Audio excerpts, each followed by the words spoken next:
Всем привет! Это вторая часть ролика. В первой части мы вместе с Евгением отправились в экспедицию в Латвию, город Лепая. И там вам показали все, что осталось от рыболовецкого флота Латвии. Во второй части мы снова прогуляемся по Лепае, покажу вам сам город, а также задам вопрос Евгению о жизни в море. Будет снова интересно. У меня еще есть вопросы про жизнь в море. Про жизнь в море? Да. Вот смотри, такой вопрос у меня есть. Значит, допустим, про экипаж, да? Там же экипаж может быть разный, характером разным. Как попадались такие, есть такие не, так сказать, такие конфликтные, есть, попадались такие, некоторые, как называли, чуть не как вампиры. Ему просто каждый раз нужно что-то с кем-нибудь поссориться. Он не может прожить день, чтобы с кем-то не поссориться. Хорошо, и вот как быть, вот, если там такие Ну просто экипажи? С ним не разговаривать и все. И такие попадались, очень такие тяжелые в общении. Даже бывает, как вампир, ты знаешь, с ним даже тяжело было общаться, все же говорить тяжело. Он как-то слова по-другому, в общем, попадались. Не часто, но сейчас я когда был у норвегов на одном буксире работал, там капитан такой. И он что-то так... Там, короче, что? Там в основном работали поляки. И даже были случаи, что люди уходили. Допустим, мне с Саги звонят, говорит, так и так, Евгению, нужно срочно ехать на буксир.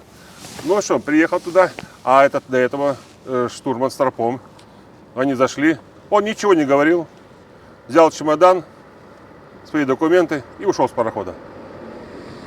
Я, говорит, с этим идиотом не могу работать, знаешь. Он такой, говорится, дальше, он просто не может ему. Потом уже в конце, я уже раз на нем был на этом пароходе. Потом получилось так, что я там опять какое-то время был. И потом еще в конце вернулся, короче говоря. И опять с ним, говорится, наш.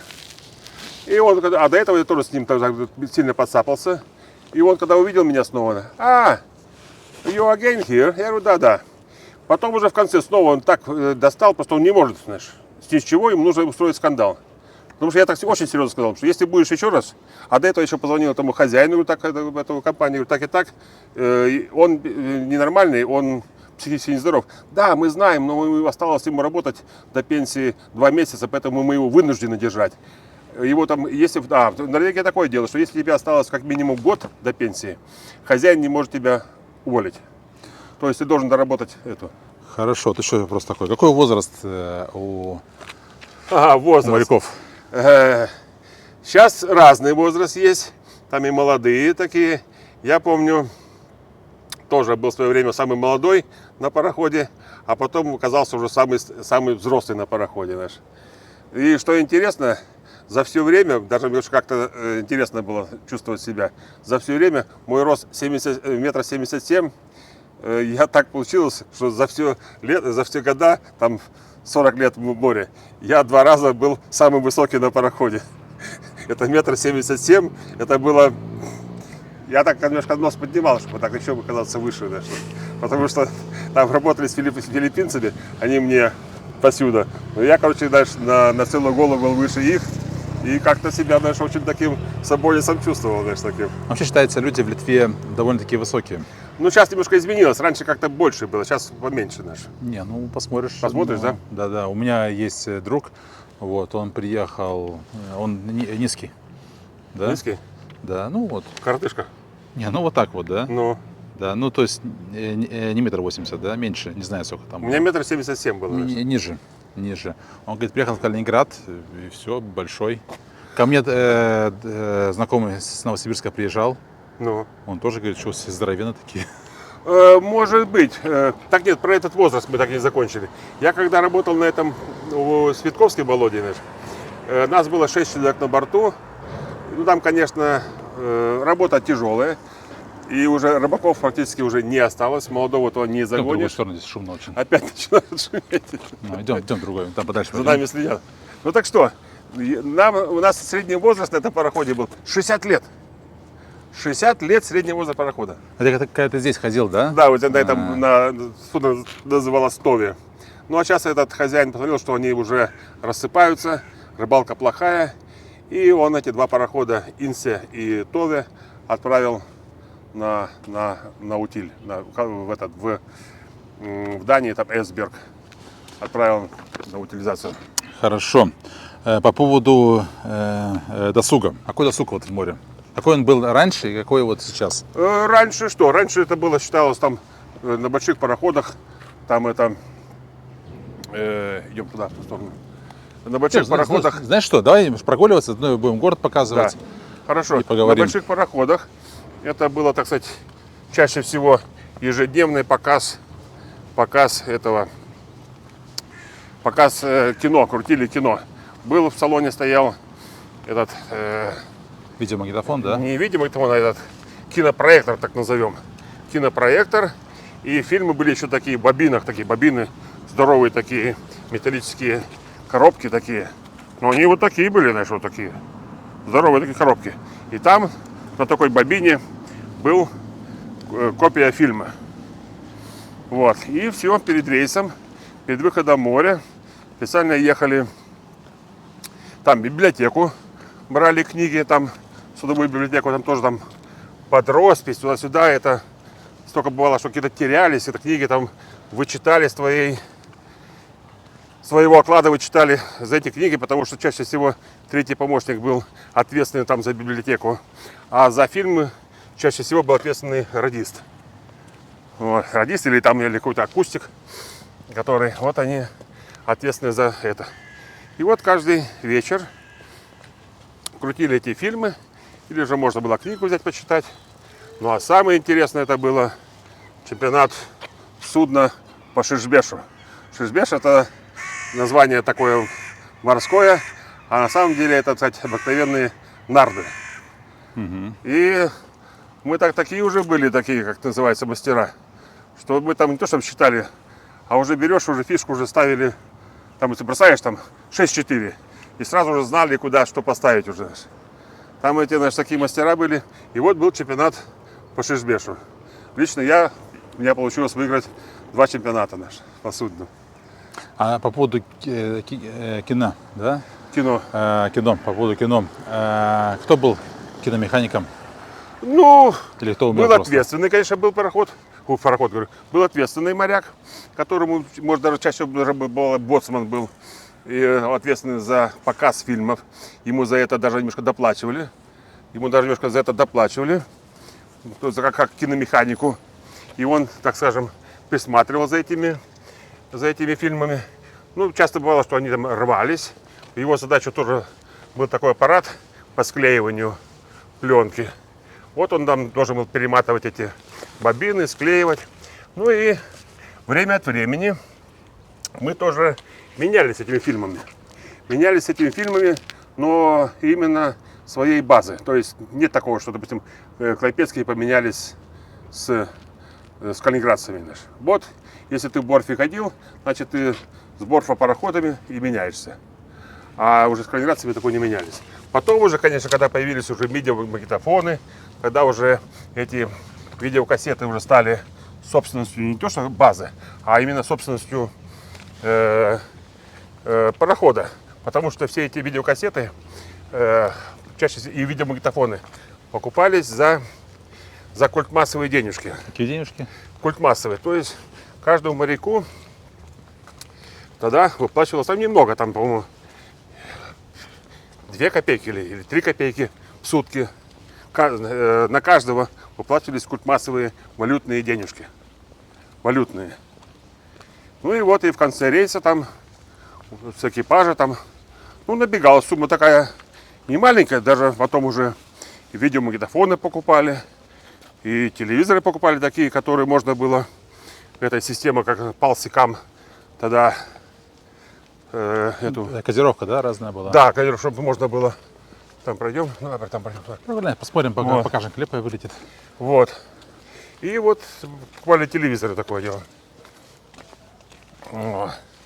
А так вот именно что там еще такое? На больших пароходах, там где вот траловая палуба была, там они и футбол играли.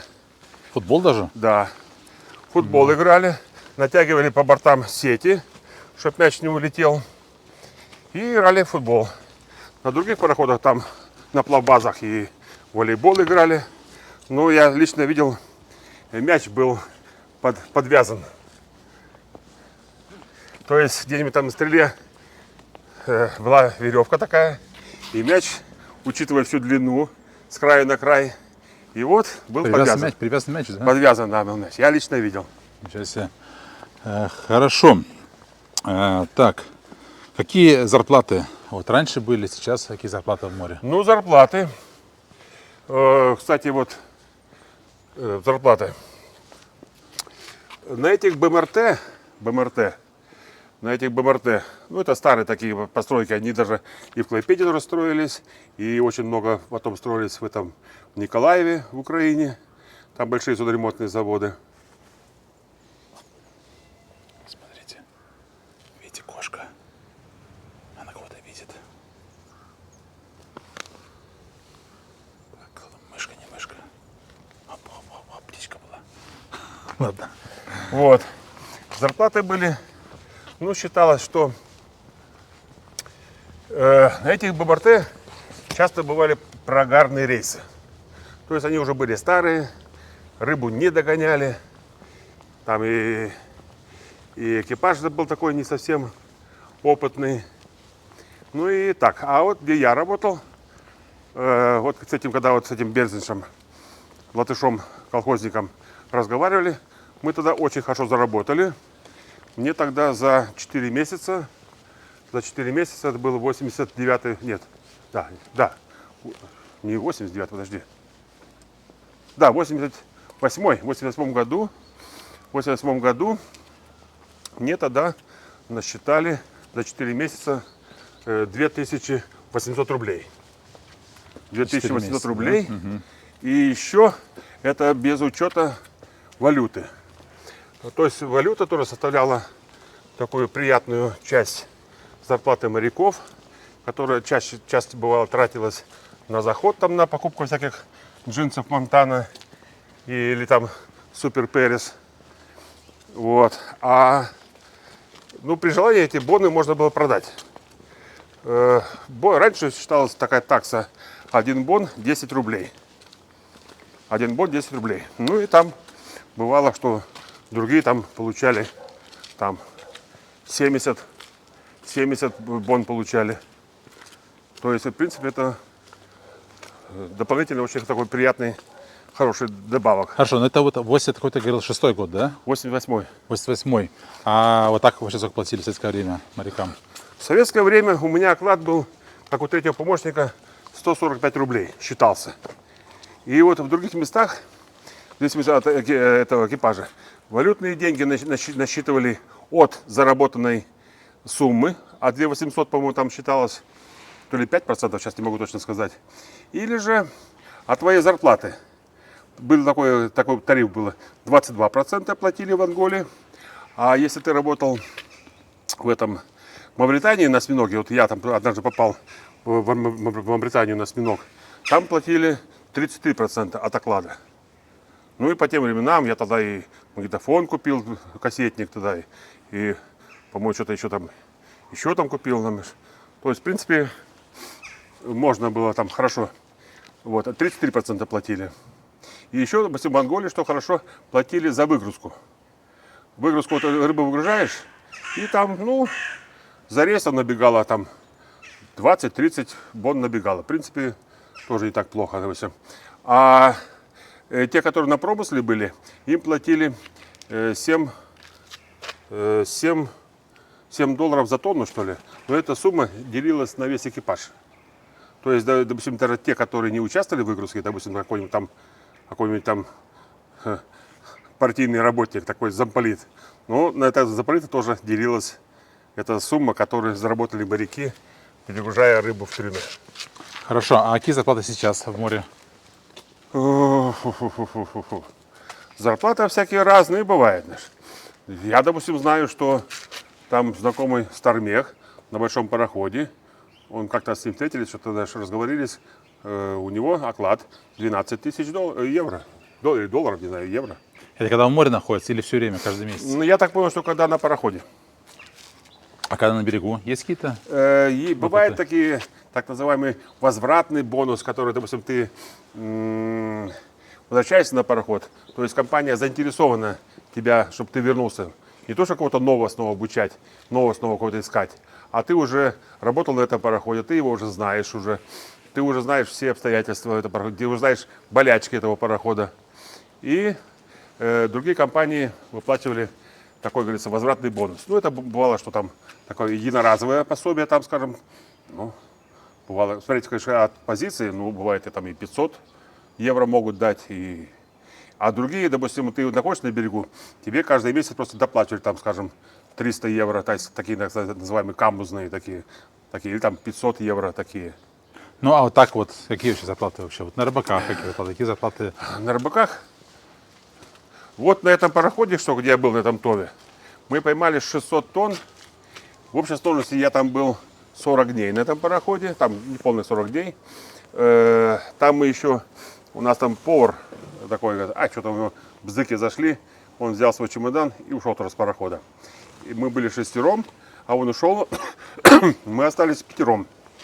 И вот его оклад этого повара на пароходе был 1100 евро. И вот эти 1100 евро мы делили на 5. Почему делили? Потому что, допустим, я там, может, готовил, другой там полы мыл, другой там еще там что-то, тарелки убирал, другой там еще что-то делал. В принципе, мы все... Вы поделили зарплату повара, да. а так вот зарплата какая-то была? Так вот, я за 40 дней, работая на этом траулере, мне насчитали, учитывая с рыбы, да, еще плюс всякие бонусы мы получили, то, что мы хорошо сработали. Мы получили там от компании 2 раза бонусы, получили там по 500 евро. И в общей сложности я получил, по-моему, 4009 евро. За 40 Но дней? это уже, да, это уже плюс уже эти все обработка повара, плюс бонусы, там 2 раза по 500. А так у меня, как у старшего помощника, официальный оклад уже после выплаты всех этих налогосов у меня был 1900 евро. У меня. У старшего помощника нашего. В торговом флоте какие? Ну вот там знакомых тоже. Он молодой парень, закончил мореходку. Он часто работает там на танкерах. Считается, это уже такая квалифицированная работа. Значит, вот у него оклад, как по-моему, третьего помощника или третьего помощника, оклад был 6000 евро. 6000 евро, и компания оплачивала кружки сына, оплачивала там, ходил бассейн. В общем, такие дотации компания делала, потому что она была заинтересована в молодом перспективном штурмане, и чтобы его не потерять, в принципе, потому что на танкера, не то, что не каждый может работать на танкерах, потому что я пришел, я хочу, нет. И там должны кучу этих курсов пройти, немножко опыта пройти, немножко школа совершенно другая, судовождение такая. Вот. И поэтому многие компании заинтересованы, чтобы как-то люди держались в этой компании. Вот. А что интересно, видите, это старые дома, которые, видите, еще обшиты толью. Вот. Это дома уже старой постройки. И обратите внимание, как он утеплялся этим камышом. Тоже досмотрел все. Да. А раньше вот именно этим толью такое оббивание было очень популярно было. И особенно там уже после войны, потому что такового они были так холодноватые такие. И в качестве удержания тепла, я помню, там и... Изоляция, наверное, да, еще? И изоляция тоже, видишь. И учитывая этот местный влажный климат, учитывая эти ветра северные, вот, обшивали этой камышом. И поверх камыша еще... Поговорим. Добрый день. Добрый день. Снимаем про Лепую. Здравствуйте. Sveiki. Sveiki. А по-русски говорите вы? Мы из Литвы. Latviešu tik runā. Nu, mes galime lietuviškai, bet jūs nesuprasit. Мы из Литвы. Мы из Литвы. Jā, nu tad nekā. Nieko neišeis. Nē, Nu gerai, kalbėkit latviškai. nē, latviski. Palatviškai, gerai. Jūs jau čia kiek metų gyvenate? Jau seniai? Сколько лет живете здесь уже в этом доме уже? Oi, 15. 15, да? Jā. Ого.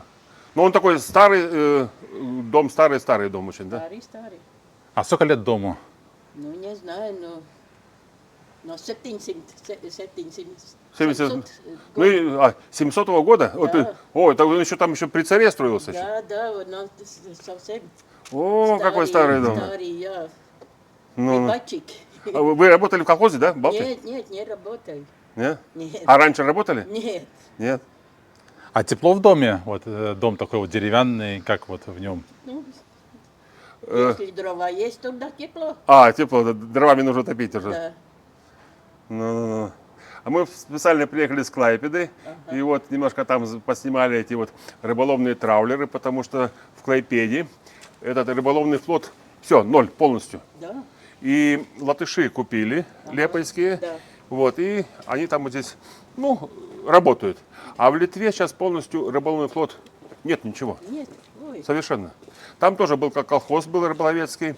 Эти вот такие вот, что вот здесь стоят Да, в канале, да. эти корабли стоят. Да. Они все продали, и все закончилось. Да. Почему так? Потому что сейчас на Балтийском море эту треску запретили ловить. Нельзя. Кубота. Эту стримели Да. тоже. Осталось только это Сама- килька. Это маленькие, да. О, совсем. Вот только шпроты. Вот и еще вот латыши ловят. Это вот как-то зелтас шпроц делают. И так. А в Литве даже и этого не делают ничего. Только в магазинах везде есть латвийские шпроты есть. Вот. Ну и так вот мы сейчас там походили. Сейчас вот смотрим. Посмотрим, как Да. уже.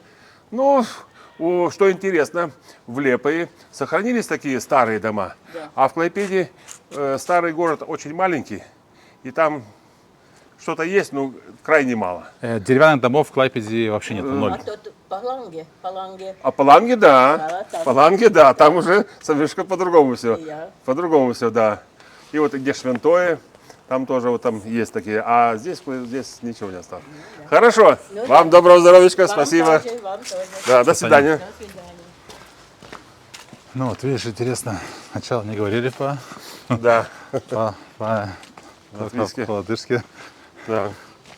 Вот. Ну, она говорит нормально Не, как это называется? Ну, чудак все-таки большую часть жизни прожил при Советском Союзе, так скажем. И пройдем, да. Ну, знаешь что? Я думаю, что если она говорила бы по-латышски и на донтеском, мы много бы что улавливали бы. Ну, да, она тоже немножко поняла, что мы тоже можем говорить. Но я стал говорить с ней, говорить на литовском. Она вроде что-то, вот так сказать, музыку разговора, вроде что-то знакомое, но слова незнакомые. Ну, что интересно, я, допустим, специально брал, допустим, эти, там, такие брошюрки, книги на латвийском языке. И когда читаешь, то как-то можно уловить смысл, то есть для себя перевести. Потому что немножко похоже, так скажем, есть такие выражения. А когда начинают латыши говорить, они немножко на своем, так скажем, наречии, на своем произношении. Куда пойдем? Мы просто гуляем, пока разговариваем. Вот.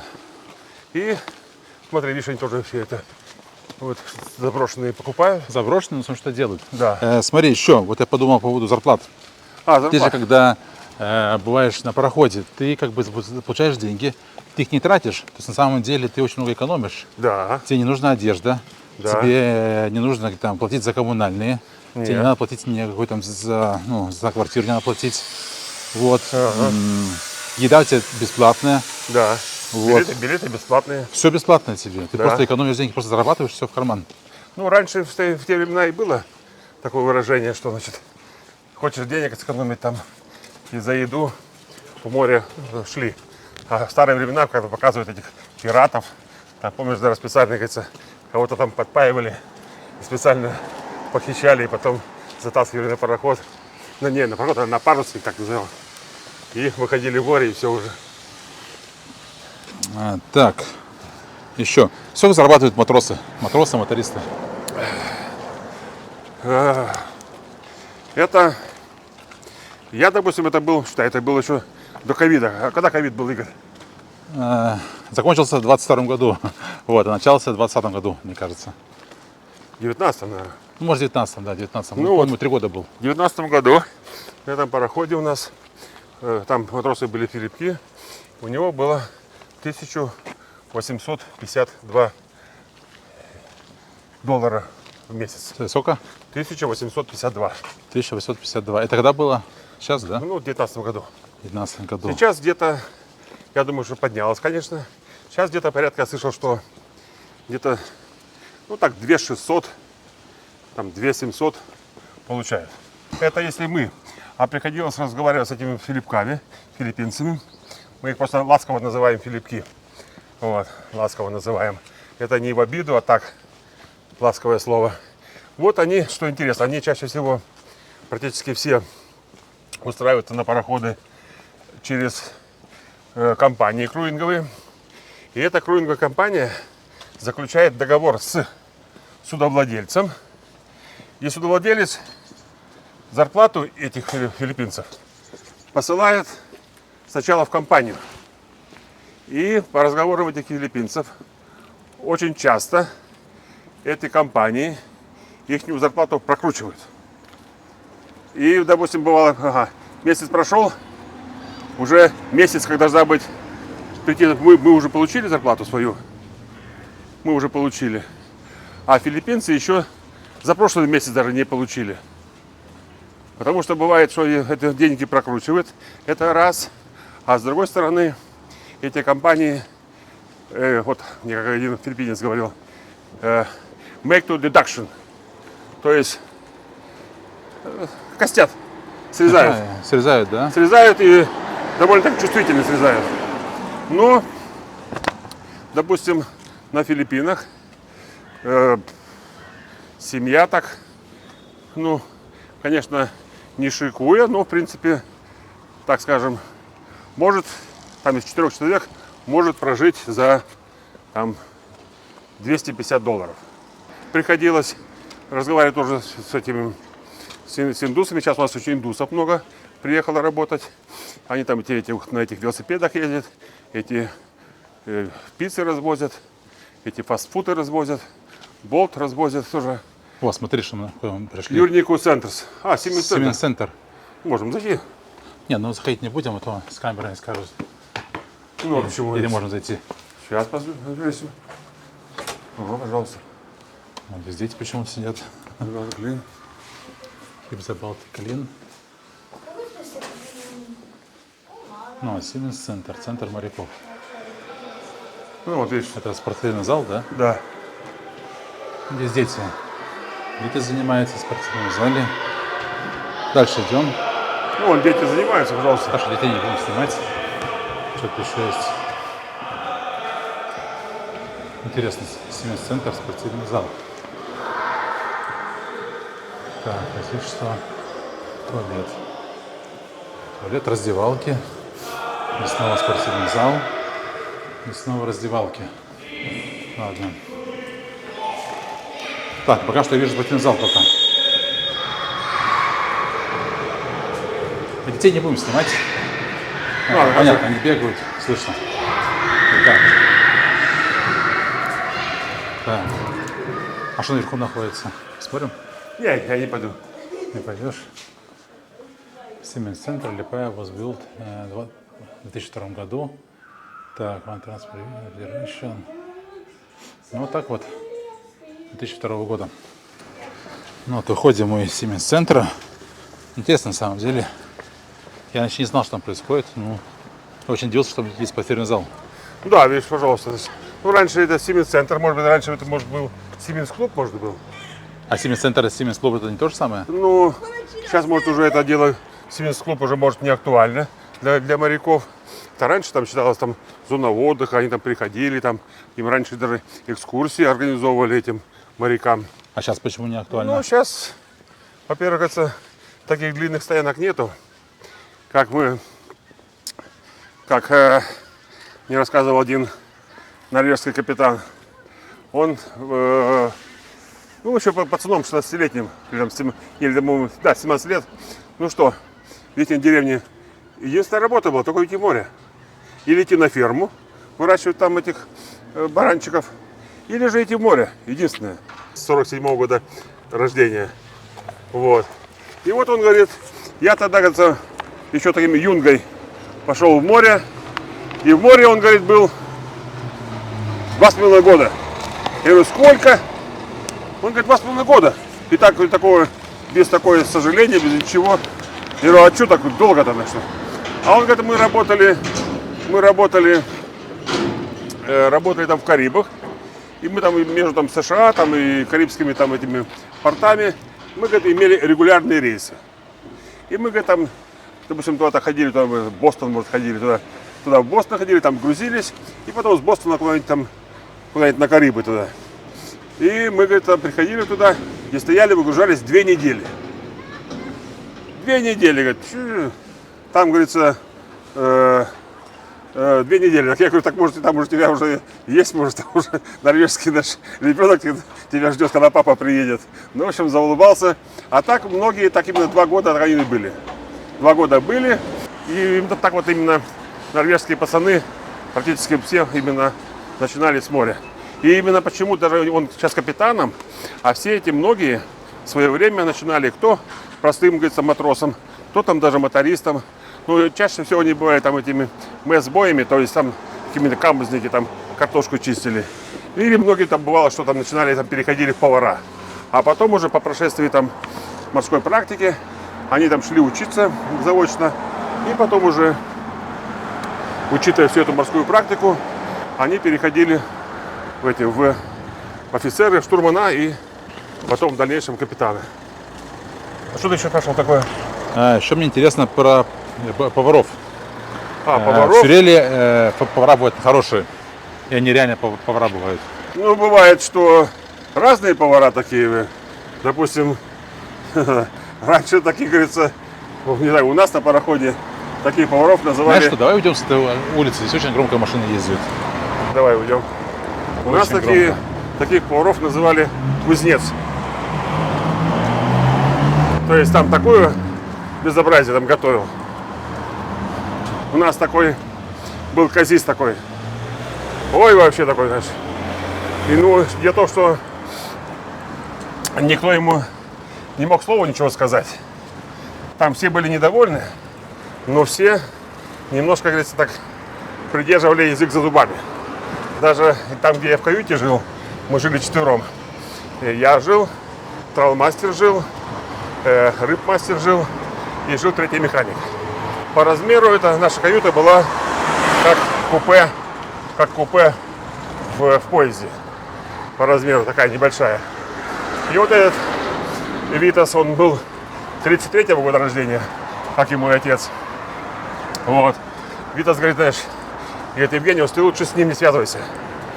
А я говорю, а что такое Витай? Ну, говорит, ничего не буду говорить, но лучше с ним не начинай. А потом выяснилось, что этот казис, казачок, и все, говорится, он мог, говорится, что вы не едите, знаешь, если больной, в море не надо идти, знаешь. Вот. Вот такое, говорится, наглость такая полнейшая. Вот. И этот казис был казачком на пароходе.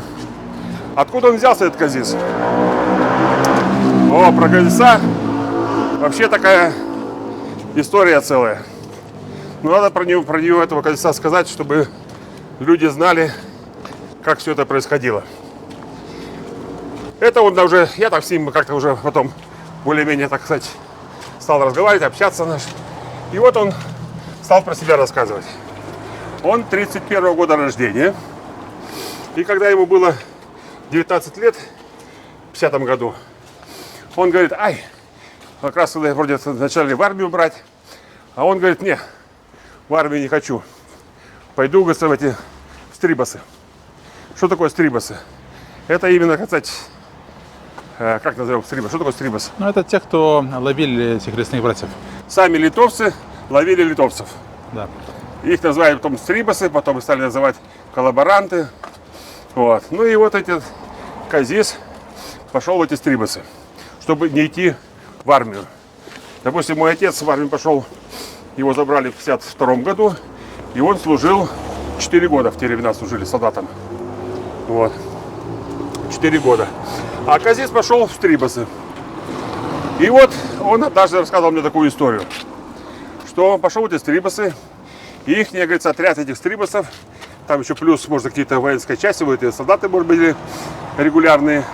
Но смысл в том, что они делали облаву в лесу и нашли бункер этих лесных братьев.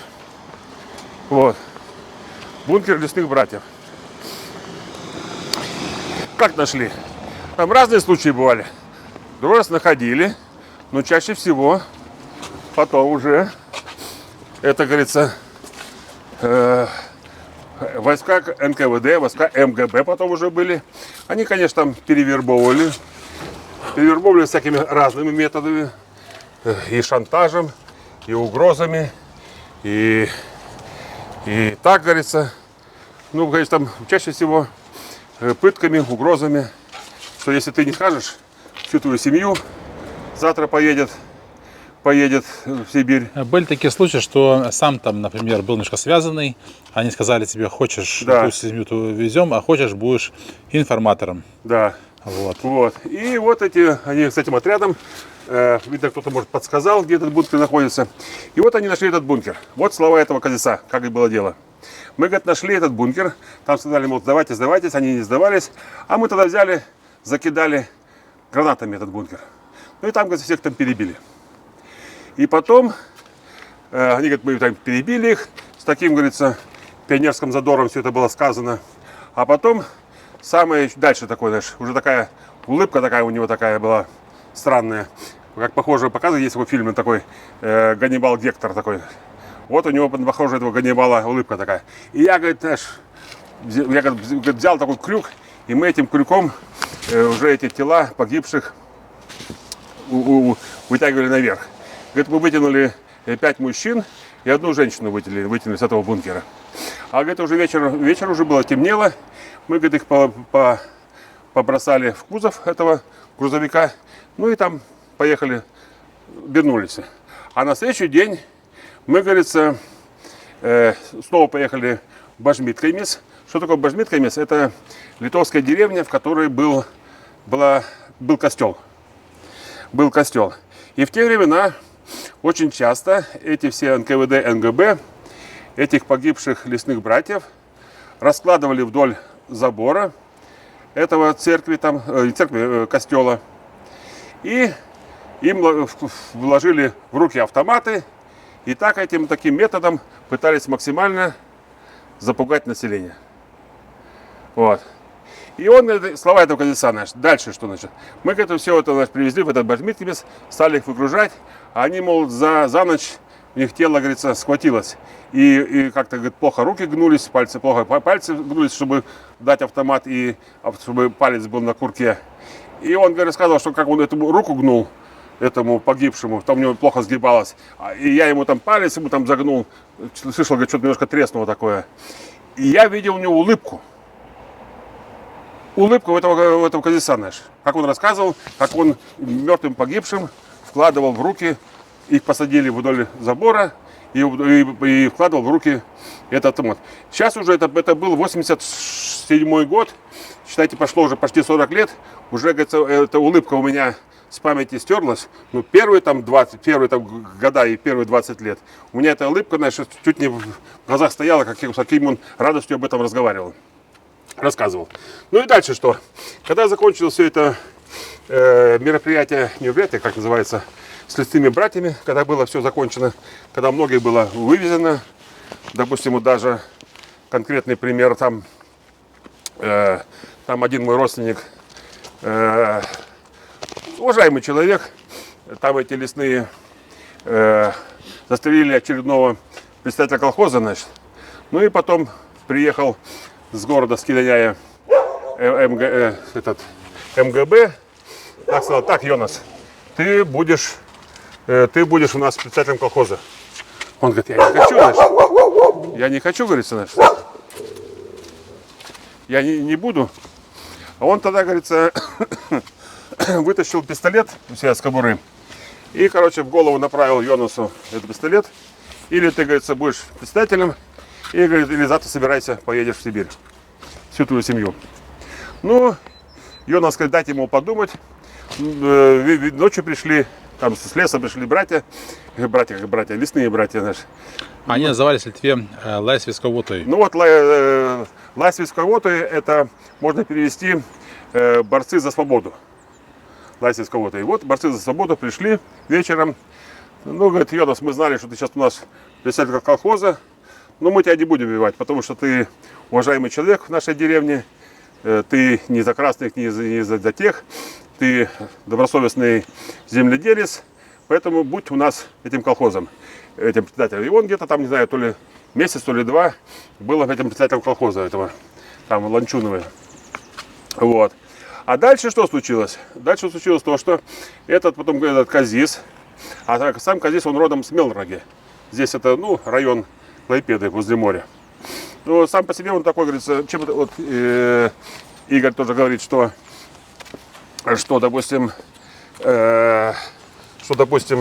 здесь это вот именно местное литовство, он, в принципе, по себе он такой физически сильный, такой даже под 1,80 м, а в те времена 1,80 м это был вообще высокий человек.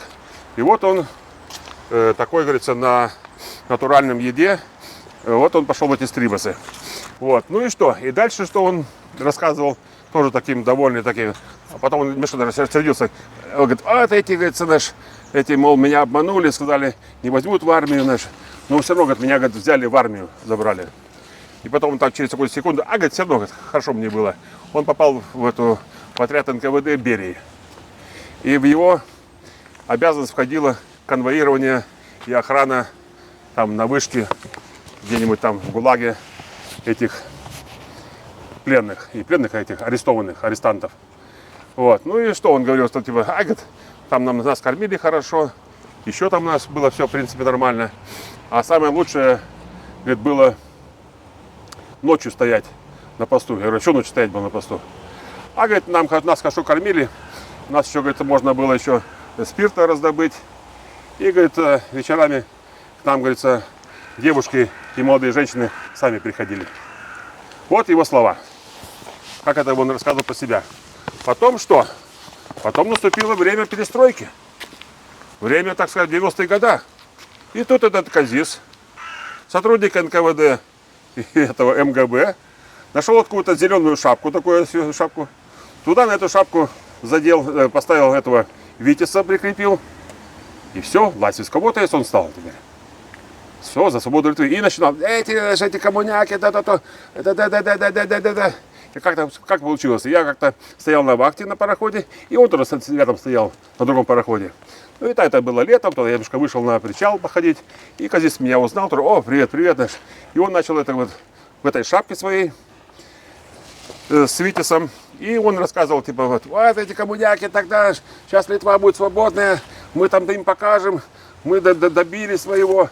Я говорю, Казис, а вспомни, как ты, говорит, крючками эти, говорится, погибших вытаскивал с бункера. Как ты, говорится, там на вышке сидел, охранял. И он так раз, и как-то и замешкался, и ушел. Вот случай про этого Казиса. Уже, конечно, уже за столько лет это, говорится, такое чувство уже немножко начало стираться. Но вот пытался максимально рассказать, как некоторые борцы за свободу были в прошлом коллаборантами, убийцами и насильниками. А, он повар был? Он был повар. Он был повар. Вот, Ну вот. про него говорили, он кузнец такой наш. Ну вот, короче, такие повара. Ладно. Да, Так. повар, Казис повар такой. Кстати, еще по поводу поваров. Повара, они только готовят или что, чем занимаются на Ну, проходе? они, конечно, занимаются и уборкой камбуза. Камбуза, Занимаются. Да. Обрати внимание, сейчас мы идем. Смотри, какая кладка интересная. Такие камни большие, да, такие? Это и камни большие. У нас такие, они такие, что такие Заметь по пухленькие, одному да? цвету. И заметь, как они елочкой выложены. Ну, Вот елочкой, отсюда особенно да? видно, смотри, Может, вот. елочкой. Вот отсюда видно, как они елочкой выложены. Видишь, вот такие вот такая площадка, а здесь такая вот более такая простая, да? Да, это уже такая... Ну тоже простая. неплохая на самом деле. Тоже, видишь, камни в принципе такие плоские. Но это, видно, была такая... Это в царское время была такая, видно, элитная улица была какая-то. Потому что, заметьте, какие. И крупные, и все ровные такие. То есть по нему поедешь, тебя не будет. И заметьте, обрати внимание, какая кладка. Видишь, в середине высоко, а по бокам идет спуск. То есть вода уходила. Ну, бока, да? Да. Хорошо. По поводу твоего первого рейса, какой он был? Первого рейса. Первый рейс это штурманом. Короче, как получилось дело? Как получилось дело? Свадьба была. И после свадьбы там еще неделю еще был дома. Потом после свадьбы приезжаю. Да, мы жили, вы же в Кидайняе жили. Жили в Кидайняе. И вот неделю после свадьбы был дома. Потом как раз приехал под вечер, думаю. Пойду потом эту гостиницу моряков. Там сниму себе какой-нибудь там на день, на два эту койку там можно было снять. Там вдвоем, втроем можно были такие комнаты были, можно было снять. И что? И тогда буду смотреть, как дальше. Потому что нужно было аттестацию проходить, документы полностью морские делать. Именно рабочий диплом. Есть диплом об окончании мореходного училища. А потом основной это является рабочий диплом, который там с фотографией твоей, еще там со всеми. Ну и приехал. Ну и что? Так получилось, что там на одном пароходе они выходили, и там капитан с торпом и третий штурман, что там их они запили, и, короче, их пограничники в море не выпустили. И тут нужно было срочно людей. Так получилось, что мне этот аттестат. О, ты что здесь? Я вот, все, стой здесь. И, короче, мне там за 10 минут подписали всю эту документы мне сделали рабочие. И там аттестацию мне подписали. И вот, короче говоря, вышел тогда на этот пароход туда третьим штурманом. А потом сказали, ну ладно, ты такой хороший, выбирай, какой пароход ты вот ходишь дальше работать. И, короче, я не знал, но я слышал от других, что нужно, мол, идти или же на СРТМК, или же такой средний, или же идти на СТР, эти вот СТРы, которые там хорошие. Но я там выбрал СРТМК. СРТМК 8147, назывался он «Вертикал». Вот. И что? И мы там месяц работаю уже на Балтике, мы тогда очень хорошо поймали. Если сейчас до запрета лимит на один пароход на год было 10 тонн трески всего, 10 тонн на год, то мы за 1,5 месяца поймали 122 тонны. Но чаще всего мы ходили туда на Пионерское поле. Что такое Пионерское поле? Это там в районе Калининграда, там вот где-то мыс Таран, где-то Зеленоградск. Вот. Сейчас там очень все изменилось. Раньше там какие-то болота были, а сейчас там такие районы, такие красавцы стоят. Ну, там это все больше всего москвичи там, наверное, все перекупили. Вот. Ну, это не наше дело. А то, что тогда вот именно это. А после этого меня сразу же направили туда, на этот «Вертикал». И мы тогда работали в Мавритании. Ловили осьминога. Ну, чтобы я там остался на этой «Вертикале», там очень хотели мне подпилить стул. Потому что в те времена там нам платили, вот, я знать не знал, я совершенно там зеленый, у меня ни знакомых, никого не было в базе, там никого. Совершенно приехал пацаном туда, 17-летним. Ну и что? И очень там стул мне хотели подпилить, но этот начальник говорит, так, я обещал, поэтому он уедет работать на осьминог. И мы тогда очень хорошо работали, тогда 33% валюты заплатили, потом мы своим ходом шли домой в Клайпеду, по пути зашли в Санта-Крус, очень хорошо там товарнулись, там и то покупали, вот, ну и было все хорошо наше. Gypsy Camp. Gypsy Camp. А? Ну, это какие-то клубы, наверное, да? Что такое Gypsy Camp? Ну, gypsy это эти Цыганцы? цыгане. Да. А камп, не знаю, что такое. Камп, лагерь. Лагерь, да. Хорошо, сколько ты работал ты в этом первом рейсе? О, тогда я получил, по-моему, рублями. Что-то рейс был 4 месяца. Рублями получил тогда, по-моему, сейчас дай вспомнить, по-моему, 2 350. Это считалось очень хорошее. Это уже после как налоги все заплатили уже, знаешь. Там вот 2 350. И плюс еще оклад был у меня 155 рублей. А с этого 155 рублей, 33% было валюты в месяц. Так что примерно, считай, получается почти там 50 рублей валютных в месяц. Так у меня там валютных вышло 150 рублей. Это, в принципе, очень хорошо было. И тогда там хорошо товарнулся на Канарах. Потом еще бонами тогда привез. Но мы тогда очень хорошо так сразу почувствовалась хорошая зарплата. А про эти вот зарплаты еще даже, про эти вот колхозники, допустим, если мы там получали, допустим, там, 3000, к примеру, там заработок был на пай. Это не то, что именно всем подряд одинаковое. А пай это считается типа как матрос зарабатывал 3000 примерно. Или там может 2500, не знаю, в этих пределах. А потом, в зависимости от твоей, говорится, должности, тебе повышался пай. Допустим, там у капитана, может, там было, там, может, 2,5 пая, или даже, может, 3 пая было. Там у старшего механика, там еще там по-разному. Но смысл то, что чем выше твоя должность, то твой пай был значительно выше, чем у простого матроса. А так я так и не закончил. Так вот этот колхозники, у нас, по примеру, так говорю, вот у нас было 2500 зарплата, то у колхозника мы там не платили налоги, у них совершенно другие расценки были. И он за то же самое время, за то же самое похожее количество рыбы пойманной, у него там получалось там уже 6 тысяч.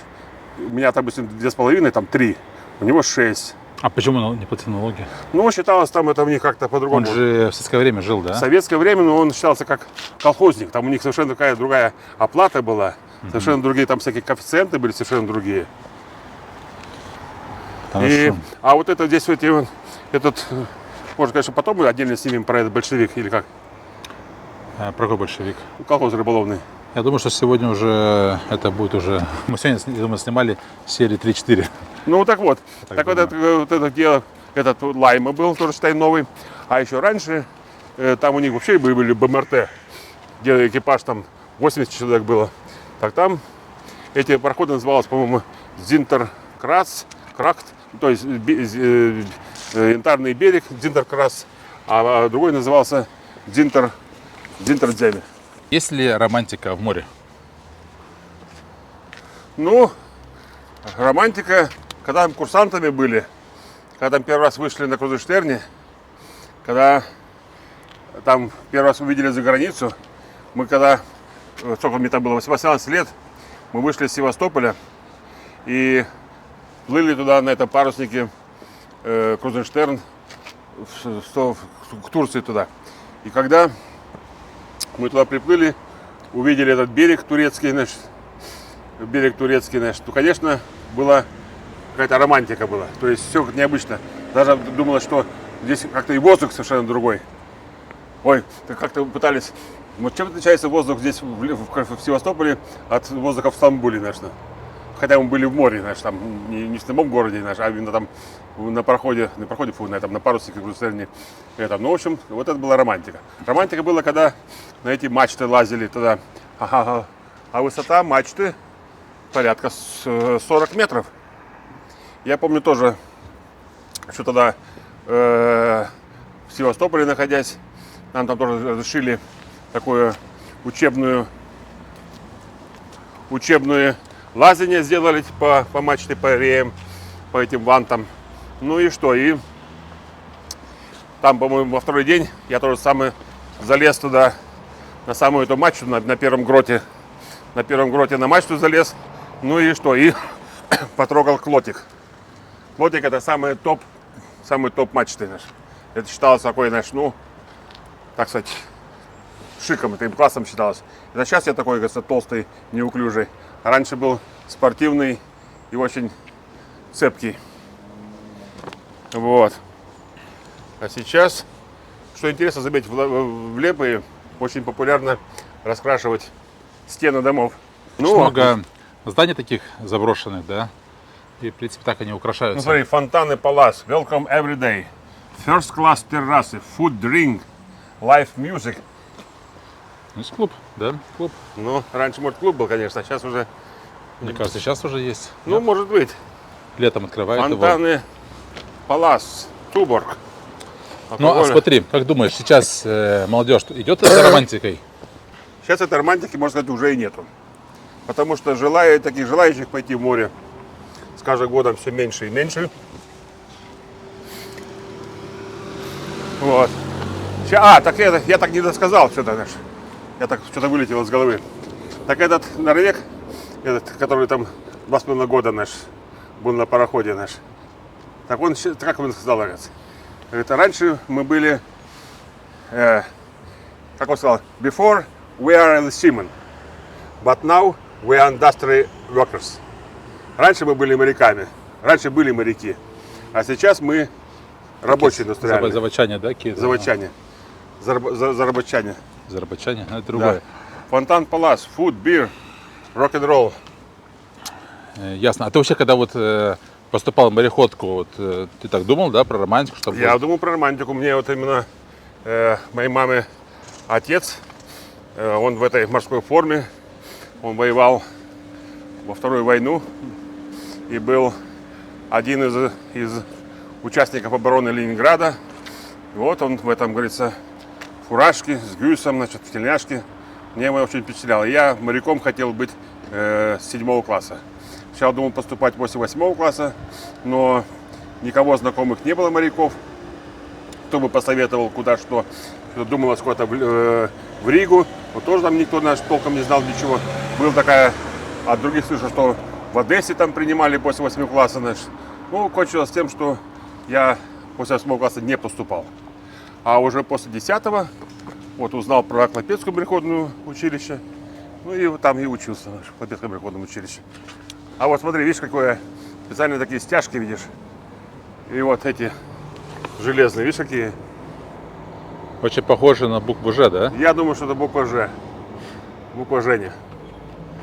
Ну, хорошо. Это, по поводу еще, вот многие боятся, что вот шторм в море. Бывают штормы, какие шторма ты видел? Ну, шторма какие. Это еще когда на практике был в 81 году. Мы тогда в балласте, то есть не загруженные, шли туда через Атлантику, туда в сторону Ньюфаундлена. И попали в такой серьезный шторм попали. То я там где-то, ну тоже мы там, как бывшие, как ты, курсанты, мы там, кстати, стояли на руле, стояли. Ну и штурман мне один говорит, ты, говорит, иди померь ветер. Ну я взял это анимометр, специальный прибор такой. Выходишь на крыло, поднимаешь руку, там держишь, по-моему, там, вот, не знаю, вот 30 секунд, сейчас не помню. И он, короче, там или даже минуту, не знаю, может быть, он, короче, показывает силу ветра в метрах. И когда я посмотрел, что ветер 28 метров в секунду, что-то мне стало страшно, я так присел, даже, думаю, нифига себе, сейчас думаю. А он еще проход так наклонялся очень сильно, что там временами было и 30 градусов крен такой, нас болтало конкретно, лагом шли. А второй раз не было такого страха уже потом уже. Был тоже однажды, тоже мы, такая печаль, можно сказать, была. Мы там шли в группе в сторону Анголы, и мы тогда прошли Ла-Манш, уже вышли в Бискай, и все эти пароходы поворачивают налево туда, в сторону Испании, туда, Фуэнтевентура. Фуэнте, как сейчас называть, сейчас не вспомню, что забылось уже. Там, короче, через весь Бискай. И туда мы там идем в открытый океан. Вот, а пароход можно сравнить практически, осторожно, пароход, это кнек такой, а пароход, ну, можно сказать, сейчас здесь таких не видно, ну вот, в принципе, вот как этот, ну, может, метров на 10 больше. Сколько метров было? 30 метров.